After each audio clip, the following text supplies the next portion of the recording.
Hello, and welcome to the Vanity Table Podcast, episode 2. So we are already moving and shaking onto the next one. I hope you guys are ready for this. This one's going to be about all things what it's like to work in the makeup industry from my perspective. So everyone has different perspectives. Everybody's had a different story. If you are a professional makeup artist, yours isn't going to be exactly the same as mine, but a lot of them could be very similar. If you're someone who is in the industry and you're thinking about changing it up, you don't really know which direction you want to go, I hopefully will have some things here that might help guide you, because I've had to follow a lot of my own instincts in order to get to where I'm in a happy place with it. I mean, we're always growing, but we'll get there. I'll tell you more about that later.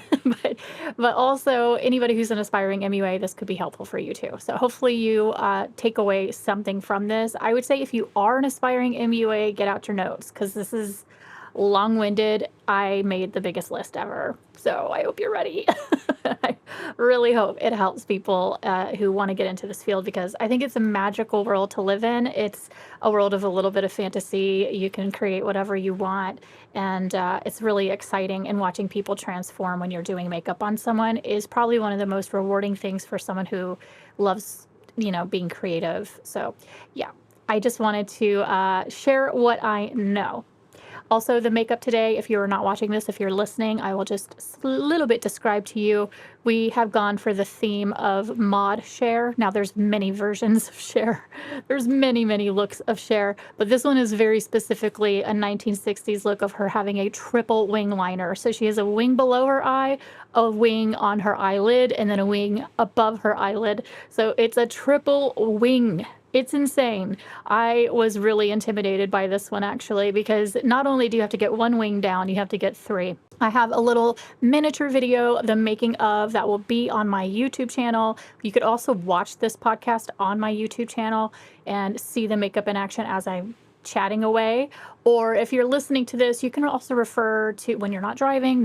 I'm just gonna be very clear, do not look and drive. You're also able to see the reference photos and the makeup looks and the little mini reel I'm gonna make on my Instagram, the Vanity Table Podcast. Okay, I've plugged all of that enough, but let's just get into this video and chat all things being a professional makeup artist.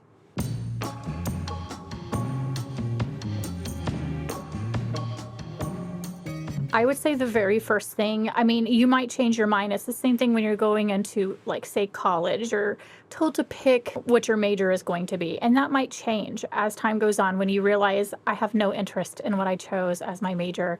I actually like this instead, and you pivot. So that can happen in makeup too. You can start out thinking, oh gosh, I want to do special effects. That is for me. I want to make crazy zombies and cool creatures, and I want to do film, and I want to get into all of that stuff. Maybe when you actually get into it and you start mixing around all of these kind of weird smelling things like spirit gum and glue, and it stinks, and it's really time consuming. It takes a lot of patience. You have to really love it to be able to do it.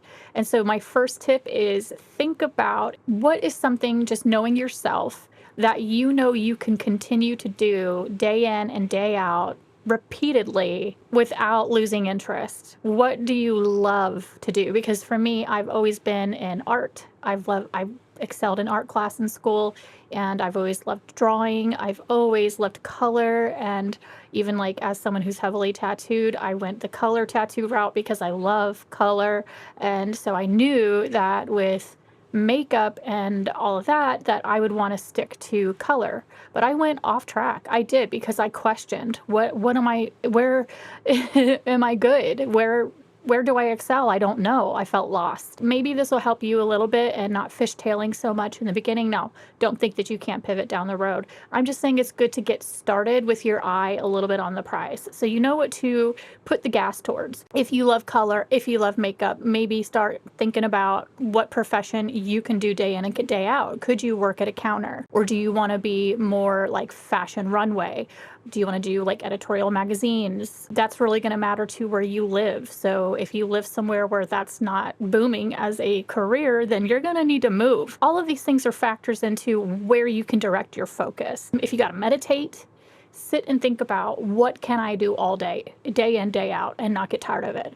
I think in every profession, even the ones that you absolutely love, if this is your purpose in life, I think with every profession, there's a part of it that sucks a little bit. So don't get discouraged if something sucks a little bit. There's a part of makeup that sucks for everybody. I personally, when I think about doing like a full face of makeup, which part do I hate the most? What do I hate? What do I'm like, oh no, I don't want to do it? Nothing, because the whole process is exciting. But I guess there's got to be parts that I don't like. I don't even mind putting on lashes. Oh, I know what it is.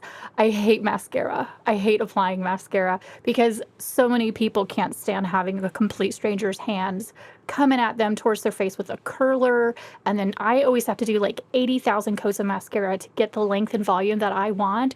And people just don't want you fiddling with their eyelashes for that long. So I usually just end up giving it to the person who's sitting there and say, here, do it yourself, because this will go a lot faster. I can clean up something while you're doing it, and that way you're comfortable putting your own mascara on. But in a professional, atmosphere, that might be frowned upon. It might not be okay. So you have to figure out with the job, what you can and cannot do.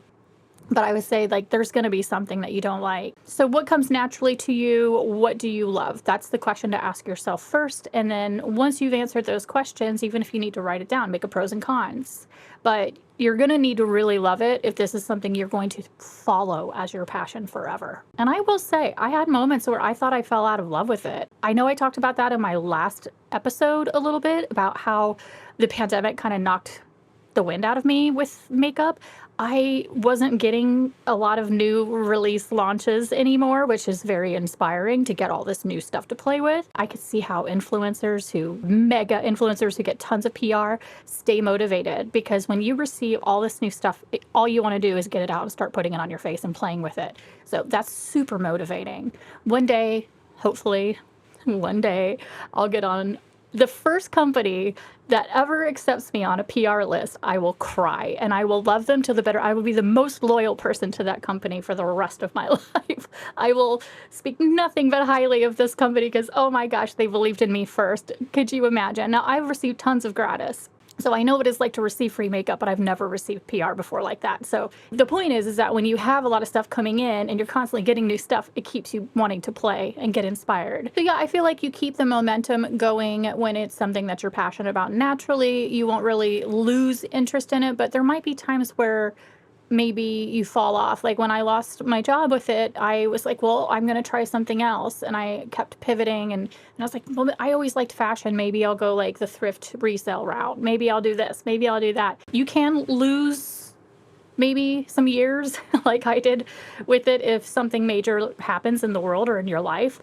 But if it's truly your passion, you will get it back, I'm pretty sure, because I did. It's something like a fire lit, and I was just like, oh my God, balls to the walls. It was probably because Erin Parsons, who you guys knew it was coming, that I was going to mention her, but I edit her YouTube videos that are long format, big stories, and she sent me a couple of boxes of Flow Over PR that she was like, do you want this stuff? I'm like, hell yeah, I want this stuff. And it really, really ignited something in me to start playing with makeup again. She just helped encourage me to keep going. So when you're a beginner, you're definitely going to want to practice, obviously. So you're going to want to ask friends, family, anybody who will let you. Just remind them that it washes off, because I've had some friends who are like, oh, I hate this. And I'm like, dude, it washes off. I'm practicing.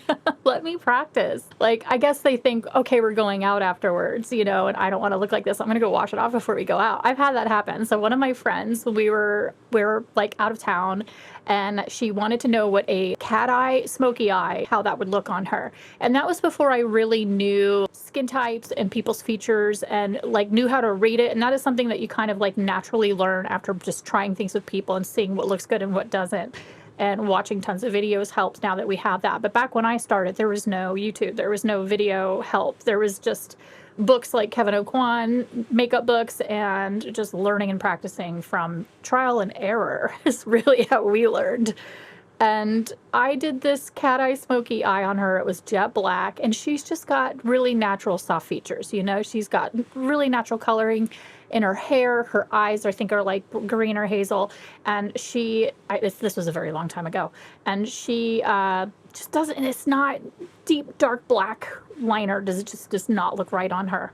And if I had known what I know now, I would have gone with a softer brown, or just even like a really beautiful plum or burgundy would have been gorgeous on her. Actually, that would have been really pretty. I hope maybe we see each other again someday and I could redeem myself. But yeah, I did this black and it looked awful. It looked scary. It actually looked scary. And she's like, I can't wear this out. I hope you understand. And I'm like, yeah, I'm not sure I like this either. But that's how you learn. You learn from trying and practicing. And you get a lot of practice in when you work at those beauty counters, because people will just walk up. I mean, specifically, people will walk up on their lunch break from other parts of the department store or throughout the mall and be like, oh, what do you got happening? What's new? And you can take this new product and try it out on them. And then if it's awful, you can clean them up and make them look better and send them on their way. So it's a really great place to practice. Practicing on yourself, obviously, but you really want to get used to working on different skin tones, different, skin types, different features of the eye, features of the mouth. I mean, there's so many varieties of things out there that are different on everyone, obviously. Learning what looks good and what doesn't is going to have to be it's a mixture of instinct and a mixture of experience. Something else you're going to want to do is practice timing. So it's really important that you're able to kind of knock the look out in a timely manner.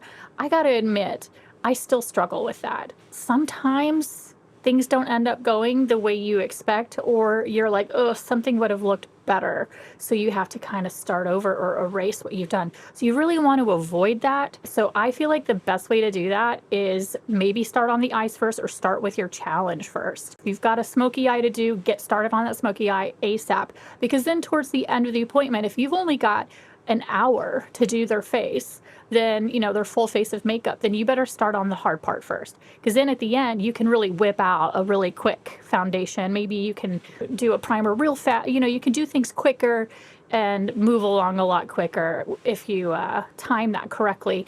I've worked for a couple of times for dance competitions, and you get several people in a row and you have 30 minutes to do a full face of makeup. And I'm talking stage. Like, they want really intense eyes, really bold contouring and blush and lip and glitter and lashes. And you have to do all of that in under 30 minutes. If you could do faster, that's great, because the quicker you can get people rolling through, you'll be ahead of yourself, because you usually have about, I would say 15 models total, and you have just a few hours to do it. So that is high stress.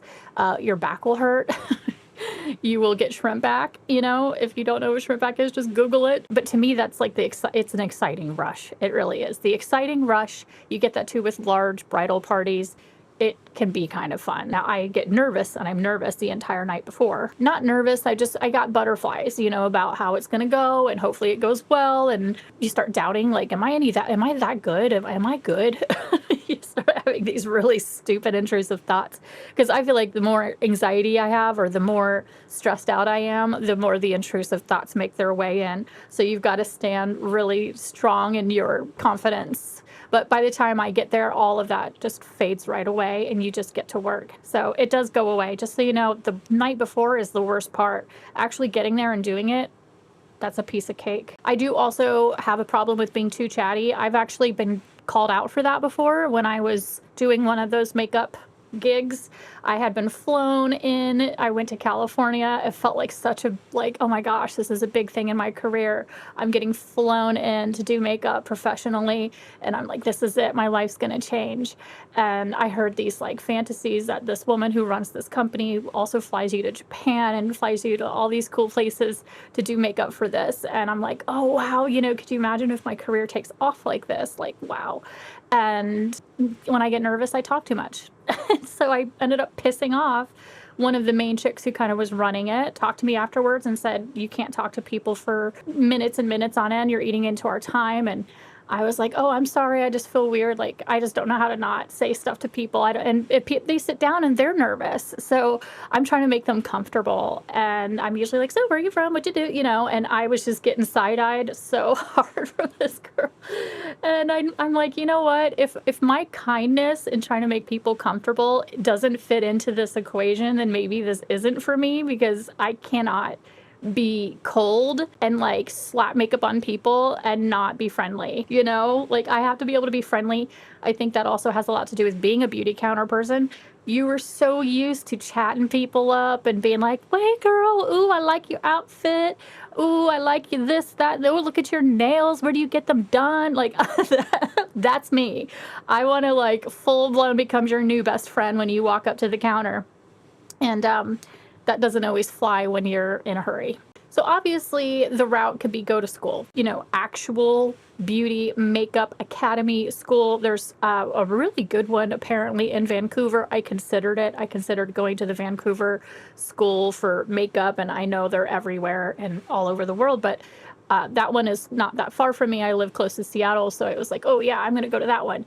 And then I'm like, oh gosh, what if I don't, you know, I don't know if LA is my thing. I don't know if moving to a major city is going to be my thing. I said that in my last episode. The competition is fierce. But if you do that and you go that route, you will have probably a lot. I'm not saying you have to, because I'm sure a lot of people just move there and learn and get in there and they have to start from the bottom. You know, just the same way when you go work at a restaurant, you're like, all right, if I want to be a chef, I got to, you know, be a busser first. I have to do the dishes first. Then I have to be a prep cook. You work your way into the position of head chef. So you can't just bust up into LA and be like, I'm going to work on movie sets. You're probably going to be washing some brushes to start, or holding things for a lead artist, or help, you know, you're going to be an assistant to somebody to begin with, if you can even get into that. And I think it takes people that you know to help you with that too. But I think if you had some education under your belt and knowledge under your belt, maybe the confidence that you would have to go into these situations would be a lot better. You'll get training if you work for a brand, but that's the downside, is when you work for a brand, you get training in only their cosmetics, and you will learn about sanitation. You will learn about skincare. You will learn about the basic things and basic application and cleanliness. And I think those are the building blocks of getting into makeup, is learning sanitation and cleanliness. But you will also learn techniques. But then, you know, a lot of that all has to do with the products that you're selling. And the whole point of it is that you're there to sell. So your experience is all going to be sales-based. But MAC really did lean into artistry. And I think that's why a lot of makeup artists are born from MAC Cosmetics. Once you get into one, then you're pretty much going to be in for the rest. So if you get into one company, now there's so many more brands. Back then there was obviously just Clinique, Estee Lauder, MAC. I worked in North Carolina, and so there was limited counters that I really was interested in, because I always felt a little edgier. So when I remember when MAC was built at our location, I saw it going in and I said, whoa, what is this? I had never heard of it. It looked so cool. And I was just like, dude. And then when I saw the cool girls that worked there, because I worked in the shoe department. So I worked right next to the MAC counter.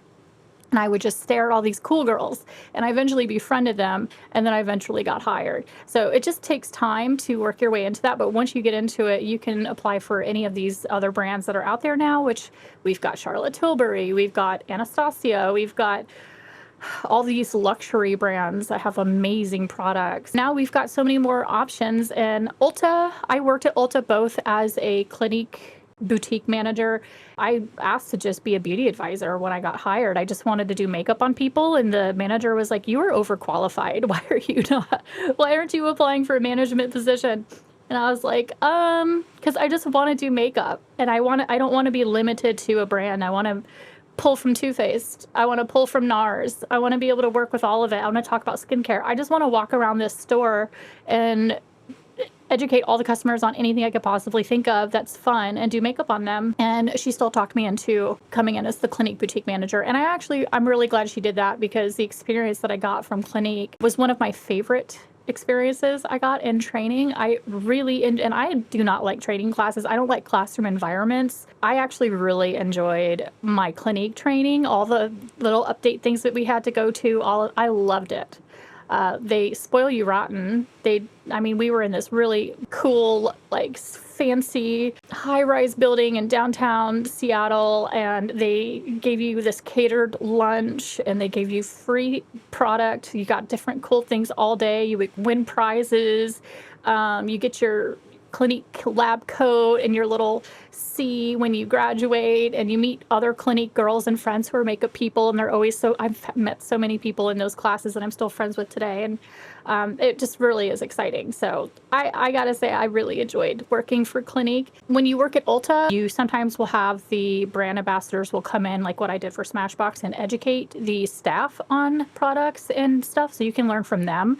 But the training isn't as involved as it would be if you were to work for a counter specifically, or for Sephora. Sephora is a lot more on top of like training artistry and really celebrate that.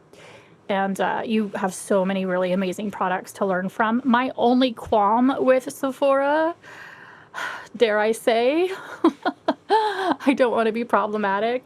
My thing with this is I want to be able to have open discussions and speak my truth and not feel like I have to hold back. But I also don't want to burn any bridges. So I have to be really careful. I will say there was a few instances with Sephora that were distasteful experiences for me. And I had a couple with MAC too, but it didn't make me dislike MAC. There's going to be people who work for these companies that might not be your personality. It might not mesh with you. You guys just are two different people, and I've had that happen a few times at Sephora. One of them was a like really high up manager, like big time, like she's like regional or something. I don't know. She was big time, and everybody was freaking out that she was coming in. And I had worked for a beauty brand at the time, and so I was an ambassador. So I just came in with my belt on, and I walk in. You know how there's an office where all the managers sit, and it's where all the security stuff is, like the cameras, and you can see everything going on in the store.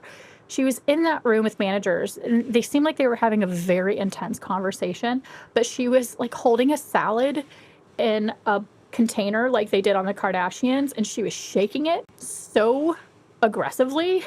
And she comes out of this room shaking her salad, and she just laid her eyes straight on me as I was walking in, innocently having no idea what she's doing. Who are you? What brand are you with? And just grilled me. And I could see one of the managers that worked there looking over at me, and he was giving me this look like, I'm so sorry, and shaking his head. He was behind her. If she turned around and saw him, she would have gotten a tongue lashing. And I just was like, I'm just here to represent this brand. I'm going to work the gondola, and I have this amount of things I want to sell, but I was fumbling on my words. So I just think she didn't like that I didn't seem sure of myself or something. She just like saw this little creature. She was like a spider. I was a fly just trying to get loose from this crazy spider lady.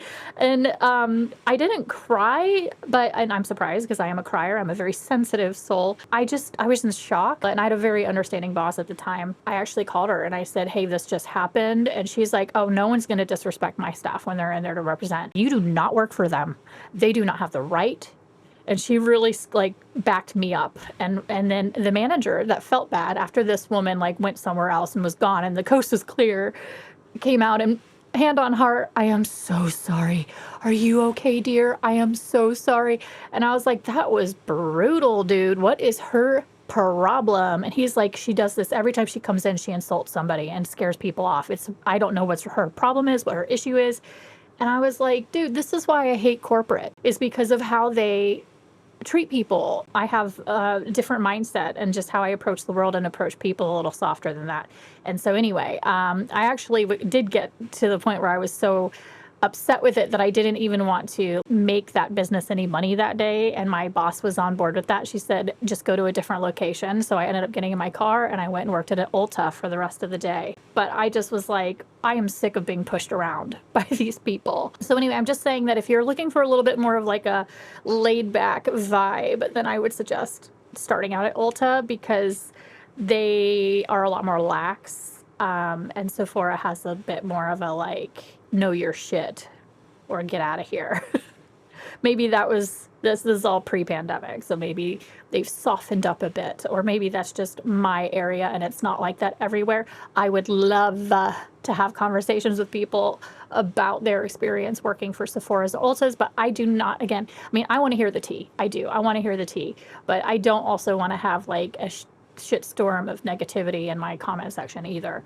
And I don't like to make businesses look bad or anything. This has nothing to do with the business itself. It just has to do with the coincidence of management that I've dealt with back to back in my personal experience. The other people who I've worked with in both places, Sephora and Ulta and all these beauty counters, I have had some amazing connections in both places as well. So there's on the flip side, there's also some really inspiring people. I just chose freelancing because I wanted to be able to freely move about. I mentioned this in my last episode. I'm going to keep saying I mentioned this in my last episode, but I did. You know, when you get your a little bit of experience under your belt, you can start kind of thinking about freelance. I do know that Mac will hire freelance if you've got a decent little portfolio and some examples of your work.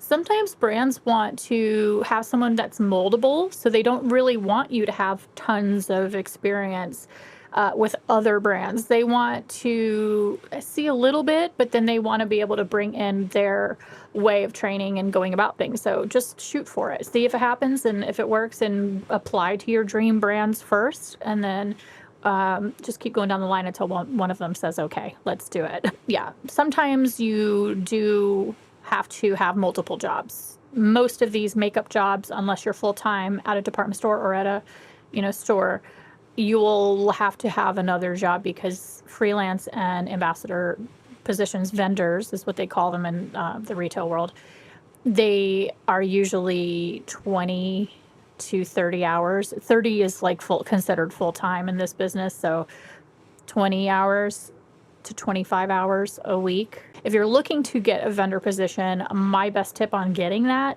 if you see one in an Ulta, go up and say, do you have the contact information for your manager? Because I would like to talk about applying, and give them all of your info and all that stuff. So Smashbox does it. Tarte did it. I don't know if they still do. NARS definitely does.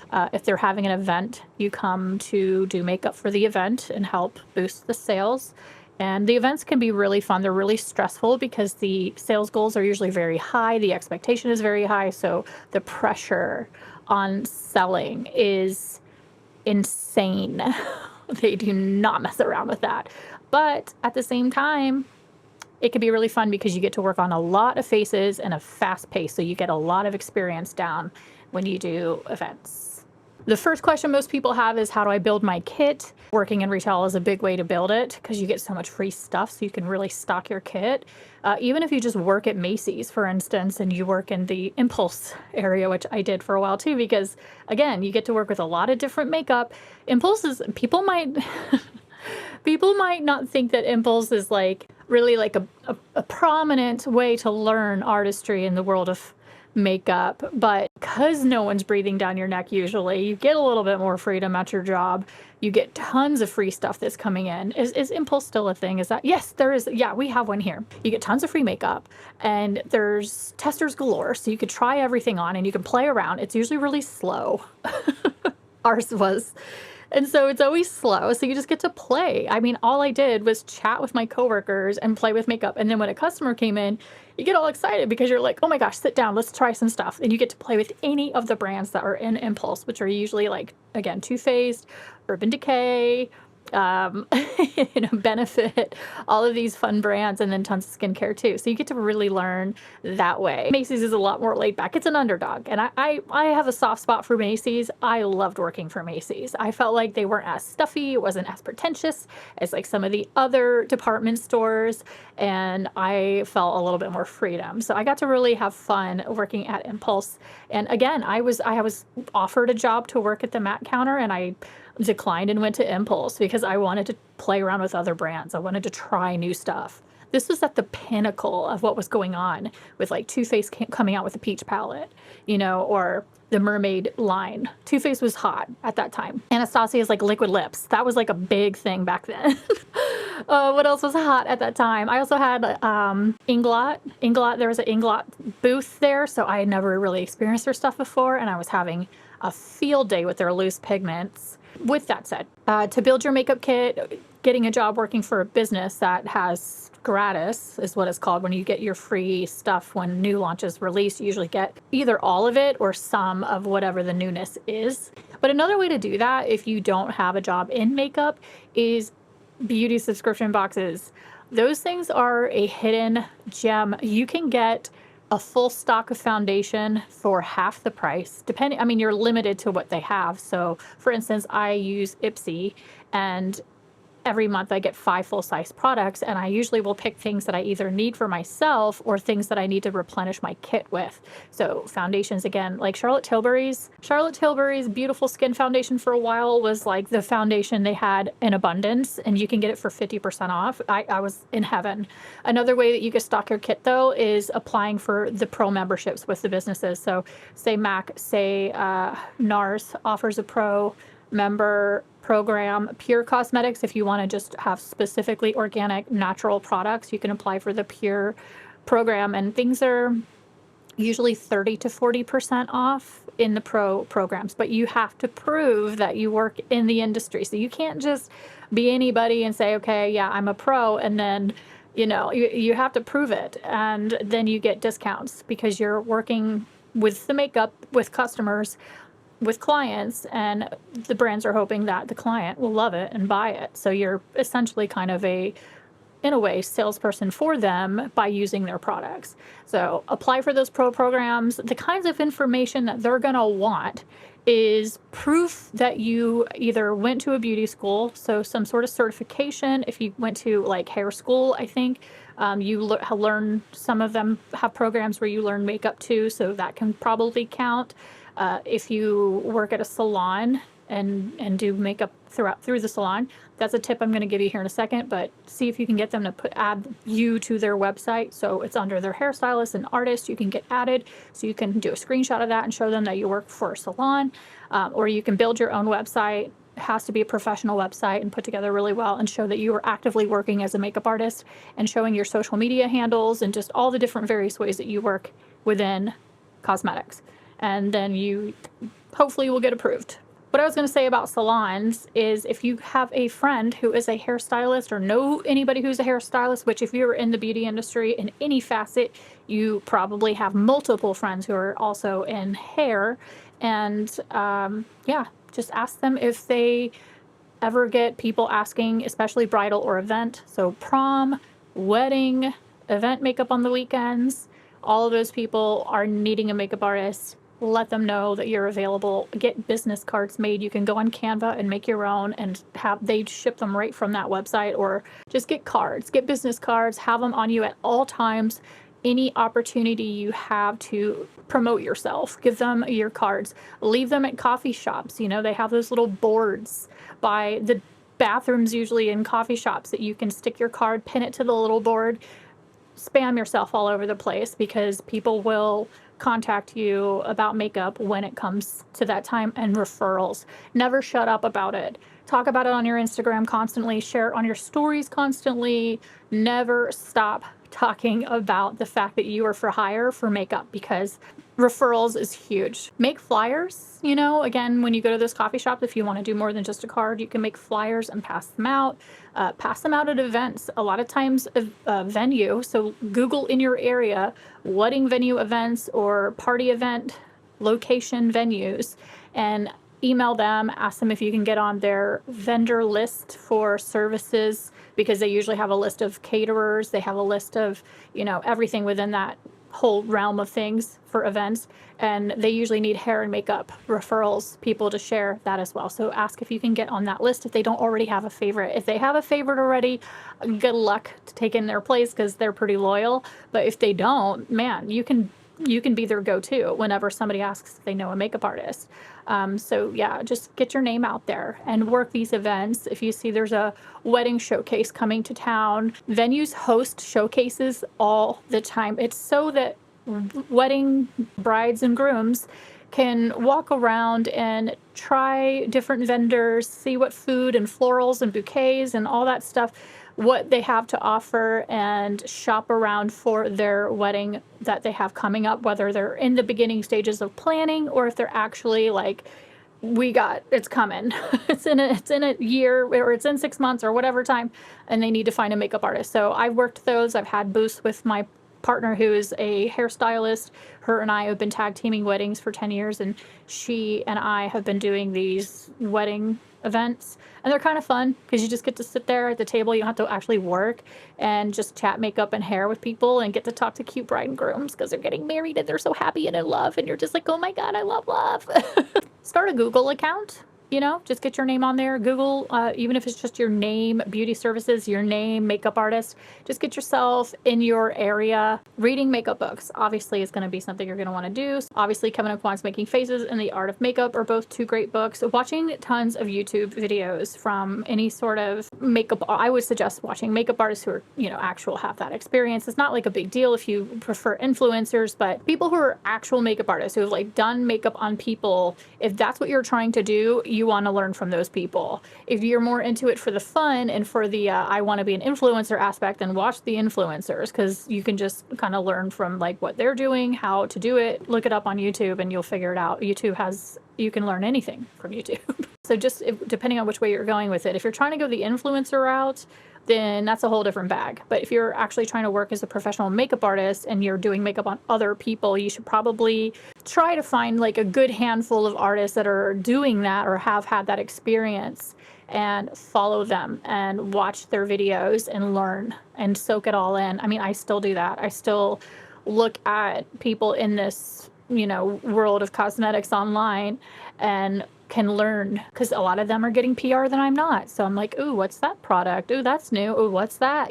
So you can just always continue to learn and just obsess over it. If you're listening to this, then it's obvious you already have a very deep passion for it because you're trying to learn. And so that means if you've made it this far, that you've got a lot of love for this profession, and you'll go far because you're doing the work, already. You're just setting the groundwork for it. And if you're somebody who's listening to this that, you already knew all of these things and you're just like, this isn't anything new, then congratulations, you're already a pro MUA. You probably got some things you could tell me and I would love it. I mean, I love sharing advice and knowledge on things, and I don't know how good of a teacher I am. I really don't, but I hope that I have at least like some sort of wisdom to share. We've all got something to share. So when I was talking about depending on where you want to go in this profession and moving, so like say you want to get into film and TV and or fashion, those are where I don't have strengths because I didn't do that. I stayed in the local to wherever I'm living. I would just freelance and do ambassadorships, and then I started doing online video work, but I don't have the experience in film and TV, and that's why I hope that like I could eventually find people who do have that experience and get them on here and chat with them, because I would love to pick their brain about how they got started and tips that they have for that industry. And like I said, I know quite a few people who that is their job, or that was their job. They've said it's a different world, so not anything that I have experience with, so I can't speak to it, and I'm not even going to pretend that I can. But it seems interesting, doesn't it? Like, don't we all kind of want to know the ins and outs of major films? Oscar-winning films. Tell me all about it. I want to know. So that is it. That is all the tips and advice I have for you in the way of working in the cosmetic industry as a pro MUA. And you can catch me on Amazon Music, Apple Podcasts, Spotify, YouTube, and all of the photos and references for this are all on Instagram. So all of that under the Vanity Table Podcast. So just look for me everywhere. I've signed up for all of it. Thank you so much for listening in, and I will see you guys on the next one. Bye.